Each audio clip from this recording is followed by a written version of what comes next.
I love a good mnemonic, and I've created quite a few to help people remember the basics of fertility care, like the Tushy method, the balls method. I could go on and on, but I would Yeah. love for you to walk us through the dream sleep method and explain how each piece relates specifically to fertility and hormone health.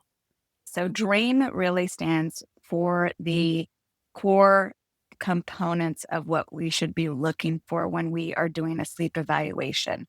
And when we relate it to fertility, ovulation, it really does impact our ability to conceive. And so when we think about daily habits, are we doing mindless or mindful activities peppered throughout the day to help us recenter and focus?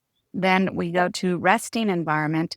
So this is where we talk a lot about blue light and electronics because blue light and electronics really do affect your melatonin release. People are taking their phones into their bedroom and spending a lot of time on their phone before bed. That affects your melatonin release and it also just disrupts your sleep altogether. And then when we think about our emotions, depression, anxiety, these can infiltrate our sleep. And if we bring our anxieties into the bedroom, then we have less chance of getting into those stages of sleep, which then can affect our ability to ovulate. And then archetype, which is similar to circadian rhythms. And you really need to be following your natural circadian rhythm if you can. The three that are really common in society are either being an early bird, being a night owl, or a little bit of both, fitting into what I consider societal norm, where you go to bed at 10, you wake up at 6, you go to bed at 11, you wake up at 7.